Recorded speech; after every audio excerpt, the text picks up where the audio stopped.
Jadi dalam pembuatan peta geomorfologi kita menggunakan dua peta pendukung, yaitu peta elevasi morfologi dan peta kemiringan lereng. Untuk klasifikasi sendiri kita menggunakan klasifikasi dari Widiamanti 2016. Dia membagi elevasi morfologi menjadi 5 kelas dan kemiringan lereng menjadi 7 kelas. Seperti ada yang di layar ini. Oke, untuk pertama pembuatan kita masukkan data DEM yang sudah kita crop sebelumnya. Lalu kita munculkan menggunakan contour with barrier. Kita input data DEM. Kita ubah interval menjadi 50. Lalu klik OK.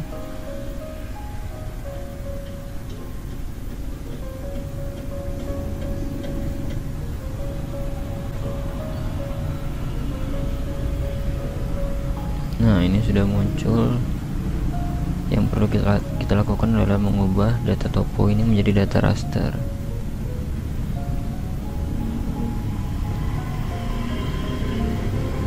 Kita search topo raster, kita input data kontur tadi, langsung klik saja OK.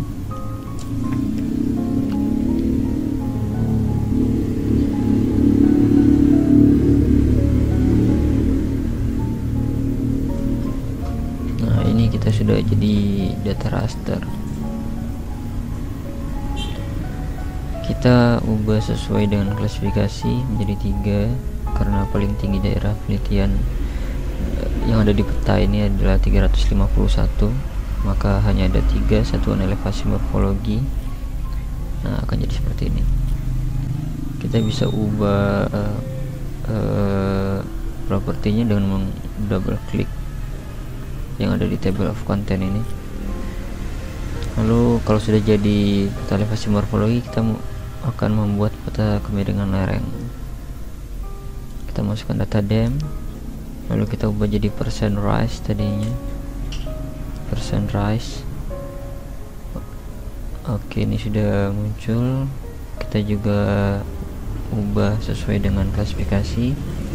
Kalau untuk peta kemiringan lereng tidak perlu kita ubah menjadi raster karena untuk peta kemiringan lereng sendiri sudah merupakan data raster. Nah, ini kita ubah klasifikasinya. Di sini saya mengubah menjadi 6 klasifikasi kemiringan lereng karena ada datar, hampir miring, hampir curam, dan sangat curam.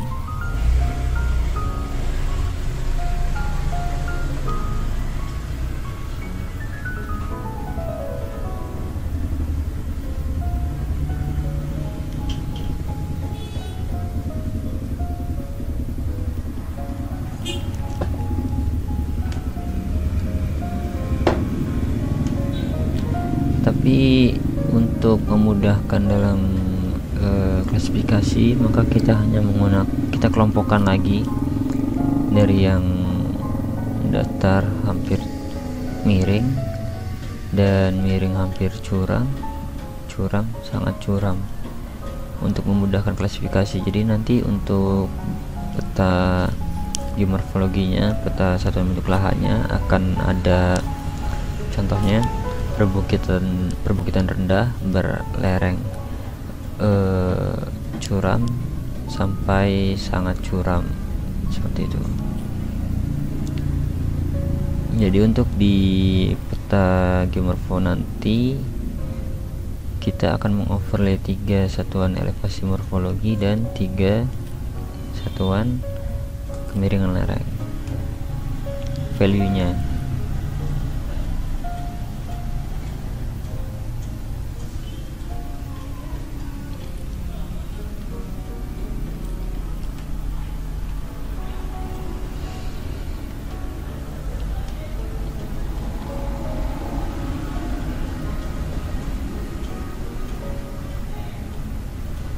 Nah, ini kalau sudah kita ubah data raster menjadi kita reclassify dulu kedua peta tadi, peta elevasi dan peta kemiringan lereng. masing-masing kita reclassify, masukkan pertama kita masukkan peta miring lereng, langsung saja oke.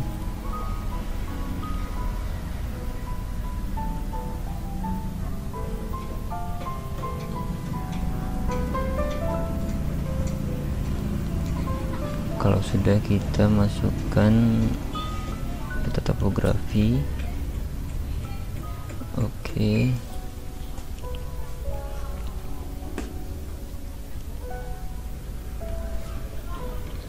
Nah, kalau masing-masing sudah kita reclassify, kita ubah menjadi data polygon. Kita cari search raster to polygon. Nanti masing-masing data peta pendukung ini kita ubah menjadi tipe data polygon.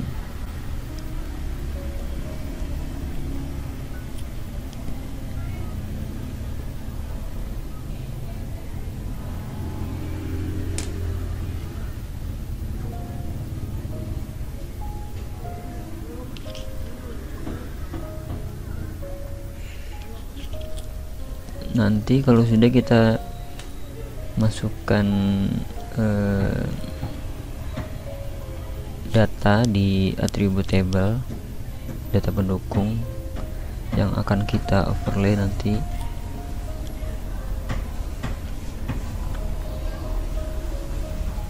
Nah, ini tidak sengaja terhapus, jadi kita buat ulang. Memang agak bodoh, tapi tidak apa-apa.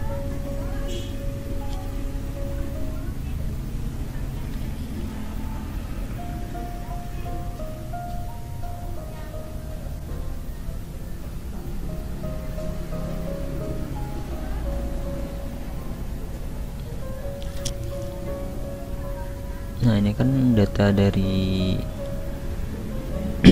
slope tadi kalau nggak salah ya, atau topo.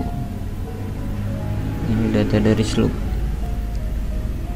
Kita tandai agar tidak lupa, kita ubah namanya. Nanti ini akan kita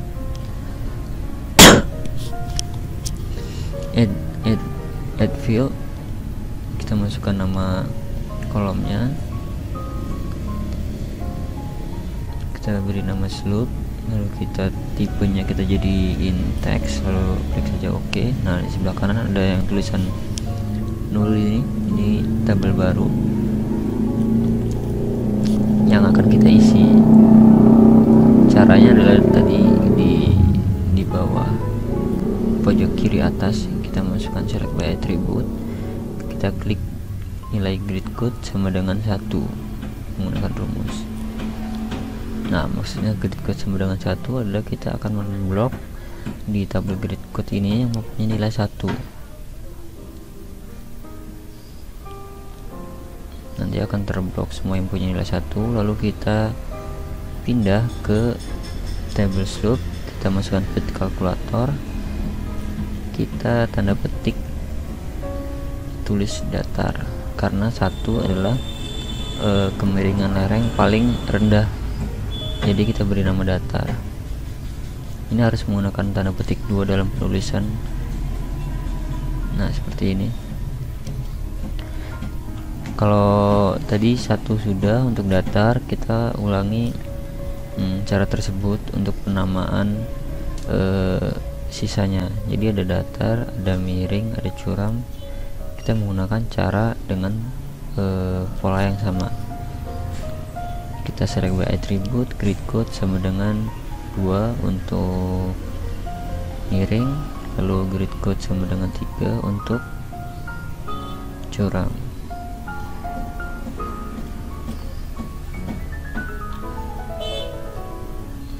Nah, ini juga berlaku untuk peta elevasi morfologi. Jadi untuk tip pemberian kolom,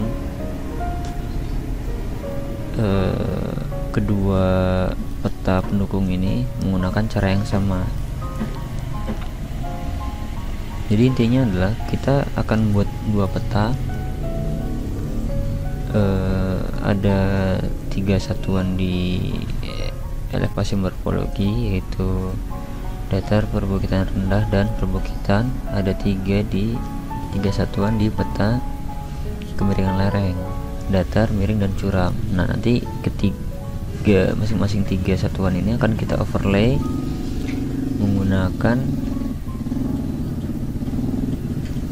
arc toolbox overlay intersect. Nah, untuk melakukan hal tersebut maka perlu ditambahkan tabel baru, karena kalau memang kita menggunakan satuan angka nanti akan menimbulkan kebingungan. Karena contohnya kalau angka tadi kan ada masing-masing ada 3 nih, penamaannya nanti akan menggunakan rumus elevasi ditambah kemiringan lereng. Contohnya elevasi datar berlereng datar, elevasi perbukitan rendah berlereng curam, seperti itu. Kalau memang kita hanya menggunakan angka kayak 1 2 3 tadi, di elevasi 1 2 3 di kemiringan lereng ada 1 2 3, contohnya di elevasi punya nilai 2, di lereng punya nilai 2, maka kita akan punya nilai 4. Nah, nilai 4 ini kan bisa aja elevasinya 1 lerengnya 3, atau elevasinya 2 lerengnya 2, atau elevasinya 3 lerengnya 1. Kita nggak tahu. Nilai 4 ini akan jadi ambigu nanti. Makanya kita perlu adanya teks, tipe datanya teks untuk membedakan, seperti itu. Nah, kalau sudah selesai tadi kita ini udah overlay ya. Nah, kita masukkan elevasi ditambah slope, langsung jadi.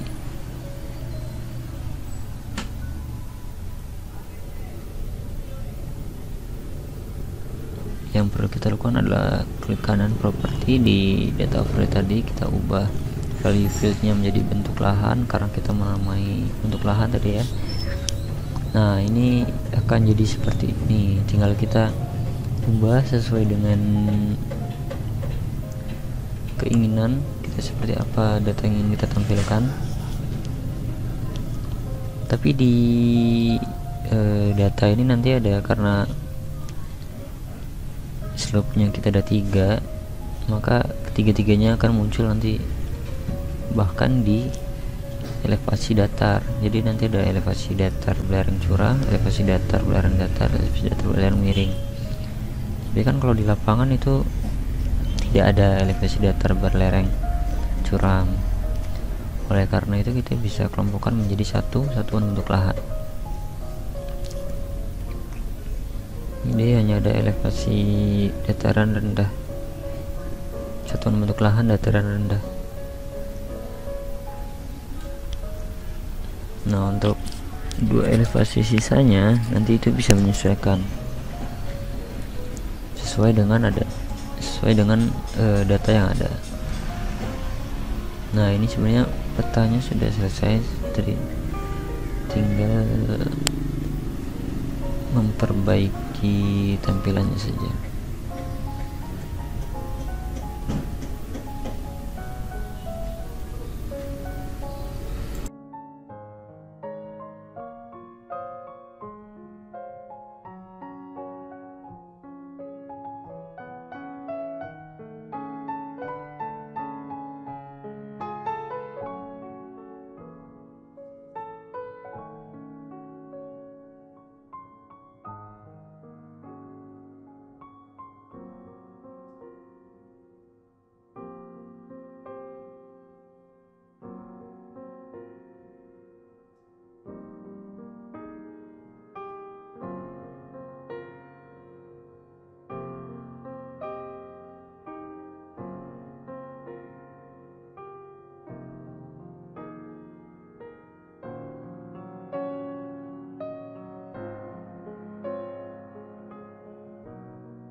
Jadi itulah videonya. Jika kalian suka silahkan like dan jangan lupa subscribe untuk support channel ini.